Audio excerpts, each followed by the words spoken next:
So now we are considering the laws of motions on the system connected by the strings. जब उसी को हम लोग बोलते हैं कनेक्टेड बॉडीज़। अब जैसे इस केस को देखो, ये एक पुली है, याद रखिए this is a pulley.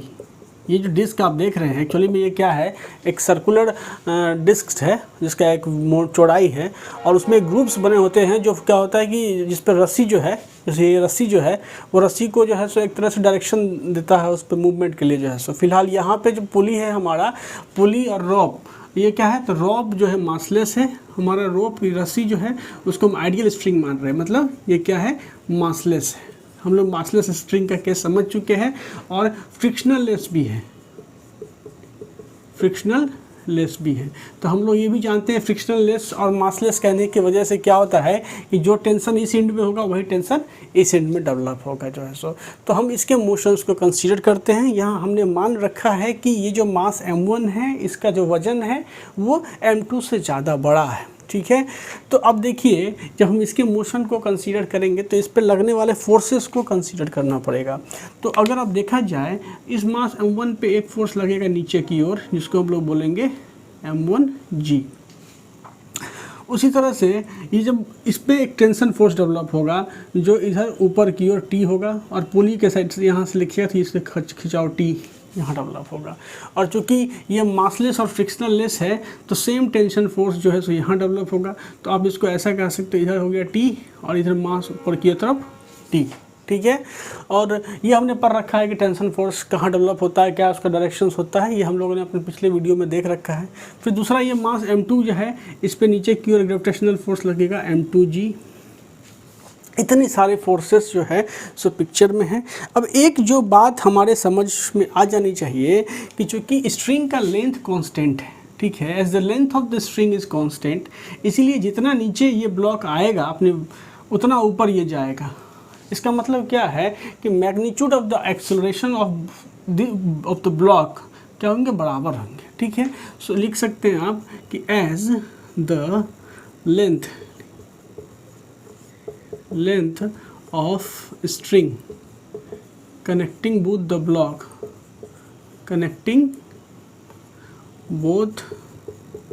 block is constant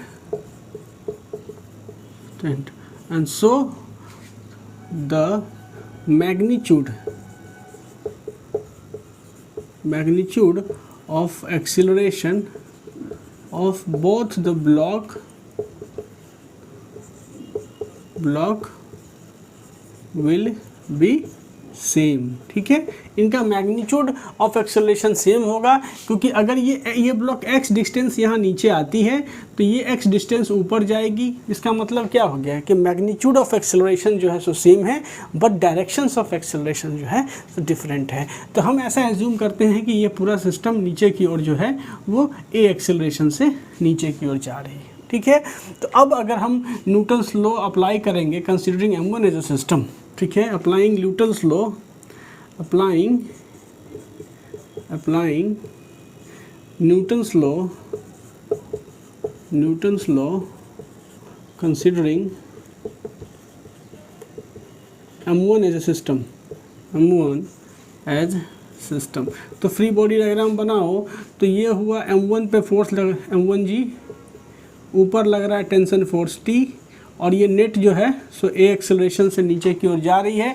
तो जब हम इसमें इक्वेशन लिखेंगे तो क्या लिखेंगे, m1g minus tension T is equal to m1a। ये हो गया इक्वेशन 1। फिर m2 को हम अगर सिस्टम की तरह कंसीडर करें, सो considering m2 as a system, और तब अप्लाई करेंगे अगर न्यूटन्स लॉ को तो क्या लिखेंगे, considering m2 as a system. तब फ्री बॉडी डायग्राम क्या होगा, m2 पे एक फोर्स लगा नीचे m2g, दूसरा एक फोर्स टेंशन फोर्स T लग रहा है, ठीक है। और ये सिस्टम जो है वो ऊपर की ओर a एक्सेलरेशन से ऊपर की ओर जा रही है। तो लिखोगे T minus m2g is equal to कितना, T minus m2g is equal to m2a, ठीक है। अब इस दोनों इक्वेशन 1 और 2 से टेंशन को एलिमिनेट कर दो।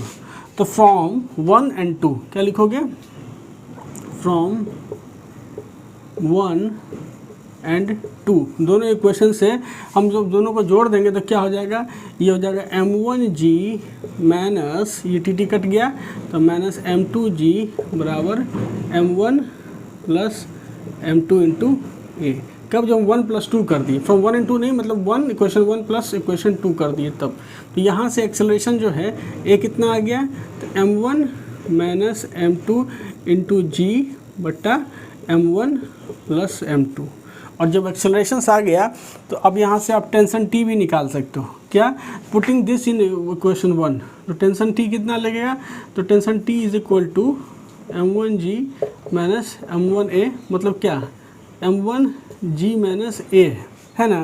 तो a का तो वैल्यू यहाँ दे रखा है तो डालिए m1 यहाँ पे g कर लीजिए और माइनस ये क्या हो गया, तो m1 माइनस m2 बट्टा m1 प्लस m2 इंटू यहाँ पे g। तो जब हम इसको सॉल्व कर लेंगे तो टेंशन t की वैल्यू भी निकल जाएगी। तो ये था हमारा कि जब अनइक्वल मासेस कनेक्टेड हो तो मोशंस तो कैसे टेंशन निकालेंगे, कैसे सिस्टम का एक्सेलरेशंस निकालेंगे। ये अब एक दूसरा सवाल हम लोग देख रहे हैं, वो ये है कि body accelerated on the horizontal surface by falling mass. देखो ये बॉडी है, ये ऑब्जेक्ट है और ये एक स्ट्रिंग के माध्यम से इस पुली के थ्रू जो है से इसका एक मास एक यहाँ कनेक्टेड है, ठीक है। तो अब सवाल ऐसे केसेस में क्या होगा कि इस मास की वजह से इस पर नीचे की ओर एक फोर्स लगेगा जिसको हम बोलेंगे m1g, और जब फोर्स लगेगा तो इसमें टेंशन होगा टी ऊपर की ओर, यहाँ पे पुली के इधर टेंशन टी होगा, फिर जो है सो टेंशन इधर की ओर टी होगा, फिर इधर की ओर टी होगा। जो स्ट्रिंग में टेंशन का डायरेक्शन है वो मैंने यहाँ पे आपको शो कर दिया। अब ये कह रहा है कि ये मास जो है ये नीचे गिरते हुए मास की वजह से क्या हो रहा है कि पुली जो है, पुली से फोर्स ट्रांसफर होकर ये इधर एक्सेलरेट कर रहा है। ये क्या कर रहा है, मान लो ए एक्सेलरेशन से एक्सेलरेट हो रहा है ये मास, ठीक है। ये मान लो कि आपको दे रखा है ये m1, ठीक है, इसको मानो m2 मास, ठीक है। तो इस केसेस में हम कैसे काम करेंगे, तो देखो इस केसेस में जो इस पर वर्टिकल फोर्सेस क्या है, ये लगेगा m2g, ठीक है, और ये इसका जो अपोजिट फोर्सेस जो n लगेगा, तो कहीं ना कहीं ये वर्टिकल फोर्सेस इसके बैलेंस्ड हैं। तो अगर हम m2 को एज ए सिस्टम कंसीडर करेंगे तो इस m2 का मास हो गया m2, ठीक है, इसका मास क्या हो गया m2, इस पर एक टेंशन फोर्स t लग रहा है इधर की ओर, इसका जो वेट है ये क्या m2g, और इस पर दूसरा फोर्सेस जो ये सरफेस लगा रहा है ऊपर की ओर ये n है। तो चूँकि जो है सो ये इसका कोई वर्टिकल मोशन नहीं है तो ये n equal to m2g balance हो गया। तो कहीं ना कहीं अगर आप लिखोगे तो क्या लिख सकते हो कि tension T is equal to m2 into a, ये हो गया इक्वेशन 1। फिर जब आप m1g को सिस्टम मानोगे, ठीक है, जब इसको सिस्टम मानोगे तो इसका फ्री बॉडी डायग्राम क्या होगा, ये हो गया मास m1, इस पे नीचे की ओर फोर्स लग रहा है m1g, ऊपर की ओर हो गया टेंशन T, और ये पूरा सिस्टम नीचे की ओर क्या है, एक्सेलरेशन से एक्सेलरेट कर रहा है। तो आप इसको लिखोगे क्या चीज़ कि m1g minus T is equal to m1a, ये हो गया इक्वेशन 2, ठीक है। तो अब देखो टेंशन की वैल्यू तो m2a दे रखा है, ठीक है, तो ये जो टेंशन की वैल्यू है हम उसमें सब्स्टिट्यूट कर देते हैं। मतलब क्या चीज़ कि putting the value of T from 1 in 2, तो क्या हो जाएगा m1g माइनस T की वैल्यू हो गई m2a is equal to m1a। तो अब आप इसको इधर ले लो तो ये क्या आ गया m1g is equal to m2 plus m1 into acceleration a। तो कहीं ना कहीं एक्सेलरेशन a आपने निकाल लिया m1 बट्टा m1 plus m2 into g। मतलब ये जो सेटअप है ये इधर की ओर a एक्सेलरेशन से, नीचे भी a एक्सेलरेशन से जा रही है, तो उसका वैल्यू आपने निकाल लिया। अब अगर आपको टेंशन निकालने के लिए बोलेगा तो ये जो एक्सेलरेशन का वैल्यू है ये आप इसमें सब्स्टिट्यूट करोगे, और जैसे ही सब्स्टिट्यूट करोगे यहाँ पे तो आपको टेंशन T की वैल्यू निकल जाएगी। तो ये था कनेक्टेड बॉडीज़ के मोशंस को स्टडी करना। Friends, we have situations here. We can see in the picture that the two blocks of mass m2 and m1 are connected via the string which passes through the pulley attached at the top of the inclined plane here. This is a pulley. याद रखिए क्या है, ये पुली है, ठीक है। आपको ये सिचुएशंस मेंशन्ड है कि जो स्ट्रिंग है, ठीक है, स्ट्रिंग क्या है, ये मासलेस है, ठीक है, मासलेस है, मतलब स्ट्रिंग में कोई मास नहीं है, स्ट्रिंग इनएक्सटेंसिबल है, एक्सटेंसिबल है, मतलब कि इस पे जो फोर्सेस लग रहे हैं इसकी वजह से इसके लेंथ में कोई वेरिएशन नहीं हो रहा है। स्ट्रिंग मासलेस है और पुली जो है आपका वो भी मासलेस और फ्रिक्शनल लेस है, मासलेस एंड फ्रिक्शनल लेस है। ठीक है, ऐसा कर ये सब चीज़ें मेंशन होने की वजह से जब आप टेंशन फोर्सेस लगाओगे तो इस पूरे स्ट्रिंग्स में through out the string tension forces same होगा। अगर ये स्ट्रिंग मासलेस नहीं होता तो टेंशन्स दोनों एंड में अलग अलग होते हैं। अगर ये पुली में फ्रिक्शन होता तो भी टेंशन दोनों एंड पे अलग अलग होते हैं। लेकिन फ़िलहाल ये चीज़ें मेंशन है कि स्ट्रिंग मासलेस है, स्ट्रिंग इनएक्सटेंसिबल है।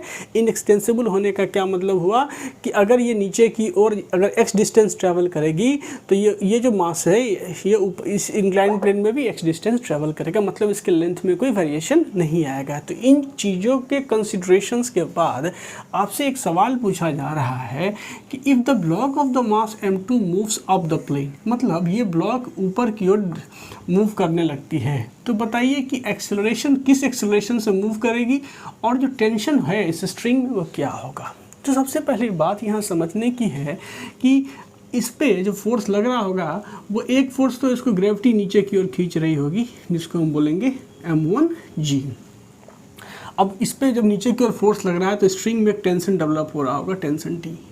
अब सेम टेंशन यहाँ इस एंड पे ऐसे शो किया आता है जो कि पुली से ये नीचे की ओर जो है सो टेंशन ऐसे शो होगा। फिर यहाँ m2 बॉडी जो है इस पे एक टेंशन इधर की ओर लगेगी, सेम टेंशन हम यहाँ पे शो कर रहे हैं। ये टेंशन हम सेम इसलिए रख रहे हैं क्योंकि स्ट्रिंग मासलेस है, इनएक्सटेंसिबल है, पुली जो है सो मासलेस और फ्रिक्शनल लेस है। इतना कंडीशन सेटिस्फाइड होने के बाद अब देखो इस m2 मास का इसका मास क्या लगेगा, क्या इसे लगेगा? नहीं, ये एकदम वर्टिकली पृथ्वी जो है सो उसको कोई मतलब नहीं है कि आपका ऑब्जेक्ट सीधा है टेढ़ा है, वो इसके सेंटर ऑफ मास से नीचे की ओर जो है सो m2g इसका वेट नीचे की ओर लगेगा। तो अब आप देखिए कि अगर आप इस लाइन को पूरा करेंगे, ठीक है, तो ये थीटा है, ये वर्टिकल हो गया क्योंकि ये जो m2g फोर्सेज है वो वर्टिकली लगता है, तो बेस के वर्टिकल हो गया मतलब ये 90 डिग्री हो गया। तो ये 90 डिग्री हो गया तो ये जो एंगल है मतलब इंक्लाइन के साथ जो ये जो एंगल बन रहा है वो क्या हो गया 90 माइनस थीटा हो गया। ठीक है, तो कहीं ना कहीं ये ग्रेविटेशनल फोर्स का इंक्लाइन के अलॉन्ग जो प्रोजेक्शन आप लेंगे तो ये क्या हो जाएगा m2g और साइन, ठीक, m2g cos 90 माइनस थीटा। ठीक है, जो बेसिकली क्या आएगा, ये आ जाएगा m2g साइन थीटा। तो कहने का ये मतलब है कि ये जो फोर्स आप देख रहे हैं नीचे की ओर प्रोजेक्शन जो आप लगेगा ये कितना लगा, ये लगा m2g साइन थीटा। समझ में आ गया क्यों m2g साइन थीटा लगा? ठीक है, तो अब क्या है कि आपको दे रखा है कि ये ब्लॉक जो है सो ऊपर की ओर मूवमेंट स्टार्ट कर दिया। तो अगर यहाँ एक्सेलरेशन a होगा तो ये नीचे की ओर ये भी a एक्सेलरेशन से मूव करेगा। क्यों? क्योंकि स्ट्रिंग कांस्टेंट लेंथ का है। सो यहाँ से एक लाइन लिख लीजिए कि as the string connecting both the block is of constant length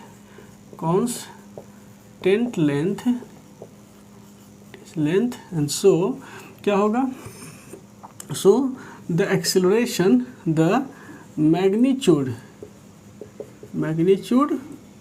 of acceleration of both the block will be same। ठीक है, okay.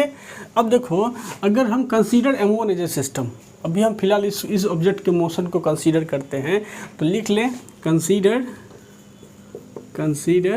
The block m1 as a system. ठीक है, जैसा हमने पढ़ रखा, मैं बेसिक से बता रहा हूँ आपको, m1 एज ए सिस्टम। तो भैया जो उस पर लगने वाला फोर्सेस आपने रिप्रेजेंट कर रखे, फ्री बॉडी डायग्राम अगर बनाना चाहेंगे तो ये आ गया नीचे, ये क्या हो गया m1g और ऊपर की ओर एक फोर्स लग रहा है टेंशन फोर्स T। तो कहीं ना कहीं अगर वर्टिकल एक्सिस को ही आप मान के चले तो आप लिख सकते हैं क्या चीज़, इसका एक्सेलरेशन नीचे की ओर क्या है, a एक्सेलरेशन से मूव कर रहा है, तो आप लिखोगे क्या चीज़ m1g minus tension T is equal to m1 into a, ये हो गया इक्वेशन 1। ठीक है, अब कहेंगे considering the mass m2 as a system, consider the block m2 as a system. ठीक है, अब हम इसको एज इसके मोशन में कंसीडर करते हैं। तो ये हो गया मेरा m2, और इस m2 पे एक टेंशन फोर्स लग रहा है जो आपके हॉरिजेंटल के साथ थीटा एंगल बना रहा है। ये थीटा एंगल बन रहा है। यहाँ देखिए ये थीटा है और ये क्या है, प्लेन के इंक्लाइन के अलॉन्ग है, तो ये थीटा एंगल बनाते हुए टेंशन फोर्स इस पे लग रहा है। दूसरा फोर्स जो है सो उस पर क्या लग रहा है, m2g साइन थीटा जो अपोजिट टू द इंक्लाइन है, ऐसे ये क्या लग रहा है m2g साइन थीटा। और तीसरा फोर्स क्या होगा बताता हूँ मैं आपको। ये जो m2g है इसका एक वर्टिकल कंपोनेंट होगा, ये क्या हो जाएगा m2g कॉस थीटा। तो m2g कॉस थीटा से ये ब्लॉक ये इस इंक्लाइन प्लेन को दबाएगा, तो इसके अपोजिटली जो है सो ये इंक्लाइन प्लेन इस पर एक फोर्स लगाएगा n, जो बेसिकली क्या होगा m2g कॉस थीटा के बराबर होगा जो है सो। तो एक फोर्सेस तो ये हो गया। तो दूसरा अगर आप देखेंगे इसको तो आप इसको लिख सकते हैं कि दूसरा फोर्सेस जो है सो इधर की ओर लग रहा है। तो अब अभी फ़िलहाल ये फोर्सेस काउंटर बैलेंस कर जा रहे हैं। ठीक है, तो हम फिलहाल इंक्लाइन प्लेन के अलॉन्ग फोर्सेस को ही कंसीडर कर रहे हैं। ठीक है, तो ये फोर्स हुआ। अब आप पता है कि इंक्लाइन प्लेन के अलॉन्ग ये ए एक्सेलरेशन से मूव कर रही है, तो हम इसको लिखेंगे क्या चीज़, T minus m2g sine theta is equal to m2 a, ये हो गया इक्वेशन 2। ठीक है, थोड़ा समझ में आया। अब देखो यहाँ से कि हमको निकालना है ए की वैल्यू और टेंशन की वैल्यू। तो सबसे पहले तो इस दोनों इक्वेशन से टेंशन एलिमिनेट कर देते हैं। तो लिख देंगे हम क्या चीज़, एडिंग इक्वेशन 1 एंड इक्वेशंस 2, दोनों को ऐड करोगी तो क्या हो जाएगा m1g minus m2g sine theta, tension cut गया, और ये हो जाएगा m1a प्लस m2a। तो कहीं ना कहीं जब आप निकालोगे यहाँ से a कॉमन ले लो, m1g minus m2g sine theta बराबर यहाँ से m1 प्लस m2 इंटू यहाँ पे एक्सेलरेशन a ले लिया। तो अब आप इसको लिख सकते हो क्या चीज़, तो m1 minus m2 sine theta बट्टा m1 प्लस m2 और इंटू यहाँ पे एक्सेलरेशन g। ये क्या हो गया, तो a एक्सेलरेशन a, मतलब इस एक्सेलरेशन से ये नीचे और ये along the incline plane move करेगा। तो आपने एक्सेलरेशंस की वैल्यू निकाल ली। ठीक है, अब आपको पूछेगा टेंशन निकालो, तो इस इक्वेशंस में हम डाल देंगे, क्या लिखेंगे, putting the value of acceleration a इन 1। ठीक है, तो जब डालेंगे तो टेंशन t की वैल्यू क्या आ जाती है, tension t is equal to m1g minus m1a, मतलब m1 यहाँ पे g माइनस a। तो जब g माइनस a करेंगे तो a की वैल्यू यहाँ सब्स्टिट्यूट करो, m1 ये g और माइनस यहाँ पे, तो m1 माइनस m2 यहाँ पे साइन थीटा इंटू जी बट्टा m1 plus m2।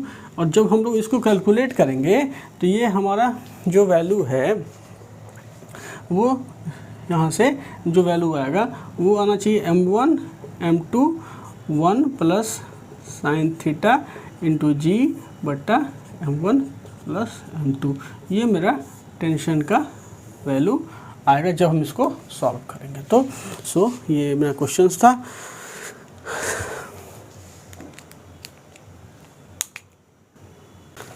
So friends, we have another situations here.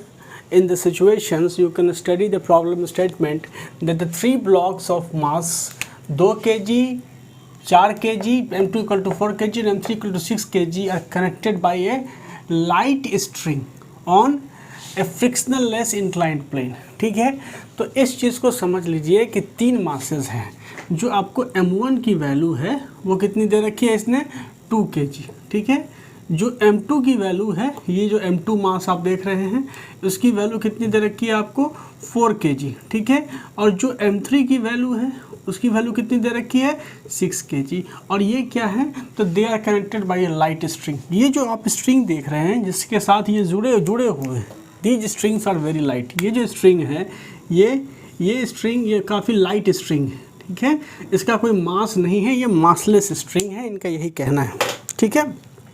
तो they are connected by light string on a frictionless inclined plane, जो कि इंक्लाइंड प्लेन क्या है 60 डिग्री का है। A force of 120 newton is applied upward. ये जो force है एफ, ये क्या है 120 newton is applied upward along the inclined to the upper most block causing an upward acceleration, upward movement of the block। तो 120 Newton का force इस सी वाले ब्लॉक पे along the incline अप्लाई किया जाता है। कितना, तो फोर्स F जो है along the incline क्या है 120 न्यूटन का फोर्स अप्लाई किया जाता है। Calculate the acceleration of the block. तो इस पूरे मतलब ब्लॉक का क्या एक्सेलरेशन होगा, calculate the acceleration of the block causing, calculate the acceleration of the block and tension in the string, ठीक है। दो चीज़ें निकालनी है। तो एक तो चीज़ पता है कि ये स्ट्रिंग के साथ कनेक्टेड है, तो जो एक्सेलरेशंस इस सी ऑब्जेक्ट का होगा वही एक्सेलरेशंस बी का होगा, वही ए का होगा।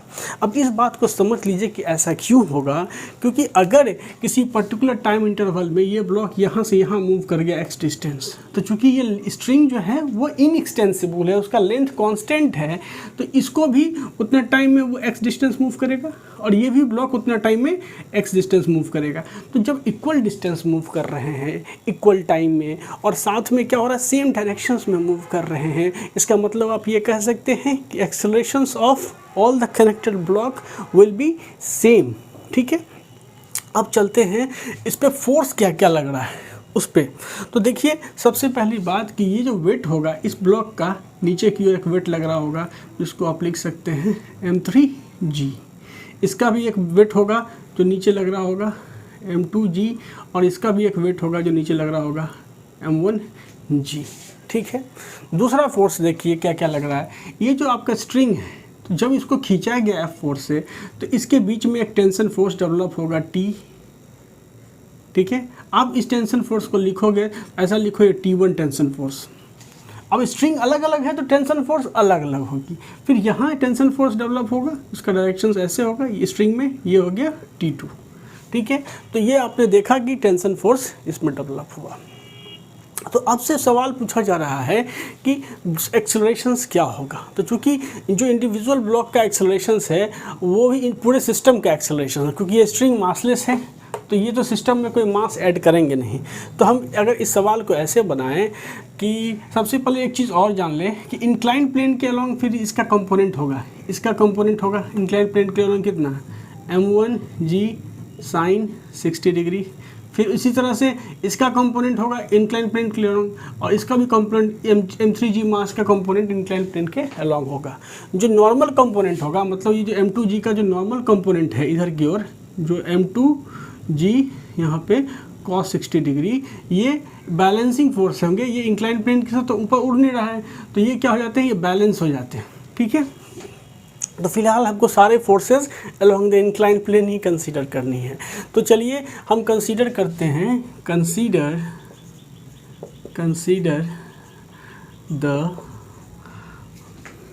The block of mass m1 m2 m3 as a system. एक सिस्टम के रूप में हम उसको कंसीडर करते हैं, ठीक है। तो जब कंसीडर किया एक सिस्टम के रूप में, तो देखिए उस पूरे सिस्टम का मास क्या हो गया, तो हो गया इसका मास क्या हो गया, capital M is equal to system का mass m1 plus m2 plus m3, कितना हो गया ये हो गया 2 + 4 + 6 12 kg का आपका सिस्टम का मास हो गया। जब आपने इस पूरे को एज ए सिस्टम कंसीडर कर लिया है, ये पूरा एक सिस्टम है और इस पे एक्सटर्नल फोर्स F लग रहा है। तो अगर आप इसका फ्री बॉडी डायग्राम बनाओ तो ये रहा आपका मास M, ठीक है।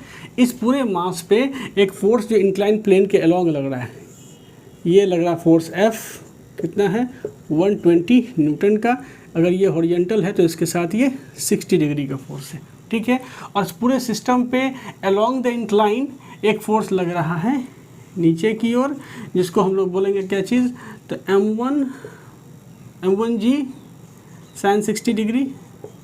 उसी तरह से दूसरे पे भी लग रहा, तो सबका समेशन कर दीजिए, M2G साइन 60 डिग्री और फिर M3G साइन 60 डिग्री। अब बोलिएगा कि जब पूरे को हम सिस्टम मान लिए तो ये जो T1 T2 ये जो फोर्सेस है वो क्या हो गए, वो इंटरनल फोर्सेस हो गए। तो जैसे ही हमने किया consider the block of mass this as a system, तो इसका मतलब जो T1 T2 ये सब फोर्सेस हो गए इंटरनल फोर्सेस, ठीक है। तो इसका मतलब है कि मेरा इक्वेशन ऐसा हुआ। अगर आप इसको गौर से लिखेंगे तो ये क्या हो जाएगा, ये हो जाएगा M1 plus M2 plus M3 into G यहाँ पे साइन 60 डिग्री, यही ना होगा। तो अगर इसको लिखें तो ये कितना हो गया, 12 मतलब G 10 हो गया, तो 120 साइन 60। मतलब अगर इसको और अगर इलुमिनेट करेंगे तो इसको बाद में करते हैं, तो ये इतना आ गया। तो अब अगर हम देखें कि इस पूरे सिस्टम का एक्सेलरेशन अगर हम A मानते हैं, along the incline acceleration A है, तो अप्लाई करेंगे जब न्यूटन सेकेंड लॉ इस पे, तो क्या लिखेंगे कि 120 न्यूटन माइनस ये जो नीचे का फोर्स लग रहा था 120 sine 60 degree is equal to mass of the system कितना है, 12 kg। तो 12 और इंटू एक्सेलरेशन हो गया A, ठीक है। तो अब अगर आप इसको देखिए तो इसको क्या लिख सकते हैं, अगर 12 से एक्सेलरेशन A बराबर क्या हो जाएगा, तो 10, ठीक है, माइनस 10 √3/2। तो इसको आप लिख सकते हो 10 माइनस 5√3। अब इसको लिखो 10 माइनस 5 इंटू 1.732, मतलब कितना हो गया, तो ये हो गया 10 माइनस 5 10 16 36 8.666। तो ये कितना आ गया, 0 और 4 9 3 पॉइंट, और ये हो गया तो 1.34 न्यूटन का 1.34 मीटर पर सेकंड स्क्वायर। ये पूरा सिस्टम ऊपर की ओर इंक्लाइन प्लेन की अलोंग 1.34 मीटर पर सेकंड स्क्वायर की एक्सेलरेशन से मूव करेगा। तो ये आपने पहला चीज़ निकाल दिया, जिसको इसने कहा था कि calculate the accelerations of the block. तो यही एक्सेलरेशंस पूरे सिस्टम का होगा, यही एक्सेलरेशंस इस ब्लॉक का होगा, इस ब्लॉक का होगा, इस ब्लॉक का होगा, ठीक है। एक्सेलरेशंस निकल गई। अब निकालना है टेंशन। तो टेंशन निकालने के लिए आपको क्या करना पड़ेगा, इंडिविजुअल ब्लॉक को सिस्टम की तरह कंसीडर करना पड़ेगा। तो जैसे कि हमको टेंशन निकालना है, हम करते हैं कंसीडर, क्या कर रहे हैं, फॉर कैलकुलेशन ऑफ टेंशन, ठीक है। अब क्या करेंगे, consider M1 as a system, consider for tension के लिए टेंशन कैलकुलेशन क्या करेंगे, तो consider M1 M3 as system. तो जब M3 को सिस्टम मानेंगे तो इस पे जो फोर्स लग रहा है वो अब क्या हो, ऊपर की ओर लगा 120 न्यूटन, ठीक है। और इसका इंक्लाइन प्लेन की ओर कितना फोर्स लग रहा है, तो इंक्लाइन प्लेन की ओर एक फोर्स लग रहा है, जिसको आप लिख सकते हो यहाँ से M3G यहाँ पे, और ये साइन 60, और साथ में टेंशन T1, तो प्लस यहाँ पे टेंशन T1 लग रहा है, ठीक है। तो अब आप जब इसका एक्सेलरेशन आपको दे रखा है, इंक्लाइन प्लेन A एक्सेलरेशन है, तो आप लिख सकते हो कि 120 माइनस M3 मतलब क्या हो गया, 6 kg। M3 is equal to 6 kg। 120 minus 6 into 10 sine 60, मतलब √3, 120 में √3/2 और माइनस यहाँ पे टेंशन T1 और इज इक्वल टू, इसका मास हो गया कितना, तो 6 इंटू यहाँ पे 1.34 टोटल एक्सेलरेशन है सिस्टम का, ठीक है। ये लगाओ, तो जब आप इसको लिखोगे तो ये कितना हो जाएगा, 120 माइनस, और आप इसको करो तो ये क्या हो जाएगा, 30√3 माइनस T1, ठीक है, और इज इक्वल टू 6 इंटू 1.34। तो T1 जब निकालेंगे ये जगह 120 माइनस 30√3 माइनस 6 इंटू 1.34। तो ये हो जाएगा 120 माइनस 30 इंटू 7 3 2 माइनस 6 इंटू 1.34। तो कर लो थोड़ा सा कैलकुलेशन। 120 माइनस 3 दूना 6, 3 तिया 9, 7 तिया 21 का 2 और 3 निकल 3 2 5 52.96, ठीक है। और माइनस 8.04। तो जब आप इसको करोगे तो 120 माइनस जब करो तो ये हो गया कितना, ये हो गया 52.96 और माइनस 8.04, यही ना है। जब इसको जोड़ेंगे तो क्या हो जाएगा, 120 माइनस 4 10 और ये 9 1 10 और 8 2 10 1 11 और 5 1 14। तो हमको इतना आ रहा है, ये करीब 59 न्यूटन के आसपास हमको यहाँ का फोर्स आ रहा है। हो सकता है कोई कैलकुलेशन मिस्टेक हो, लेकिन प्रोसेस यही है। उसी तरह से जब हमको T2 की टेंशन कैलकुलेट करना होगा, जब हम T2 टेंशन कैलकुलेट करेंगे तो क्या करेंगे, तो यहाँ मैंने ये लिख लेना है कि एक्सेलरेशन जो है ये 1.34 मीटर पर सेकंड स्क्वायर का एक्सेलरेशन आ रहा था। अब हमको T2 टेंशन कैलकुलेट करना है, तो हम क्या करेंगे, consider M1 as a system, ठीक है। Consider M1 as system. अगर हम N1 को सिस्टम कंसीडर करें तो इंक्लाइन प्लेन के अलोंग M1 पे एक फोर्स लग रहा है, इसको बोलते हैं M1G साइन 60 डिग्री, और ऊपर की ओर उसको जो खींच के ले जा रहा है एक ही फोर्स है, इसको हम बोलते हैं टेंशन T2, ठीक है। और ये पूरा का पूरा सिस्टम जो है वो A एक्सेलरेशन के साथ जो कि 1.34 मीटर पर सेकेंड स्क्वायर से मूव कर रहा है। तो अब आप इसको लिखोगे applying the Newton second law, ठीक है। अप्लाइंग सेकेंड लॉ क्या लिखोगे, T2 minus M1G sine 60 is equal to क्या, is equal to M1 into acceleration है 1.34 इंटू 1.34, ठीक है। तो T2 is equal to M1 common ले लो तो G साइन 60 प्लस 1.34। तो M1 हो गया हमारा कितना 2, G हो गया 10 इंटू √3 1.732 बाई 2 प्लस 1.34। तो इसको करो 2, तो ये हो गया कितना 5 इंटू 1.734 जो 1.34, ठीक है। करो इसको 2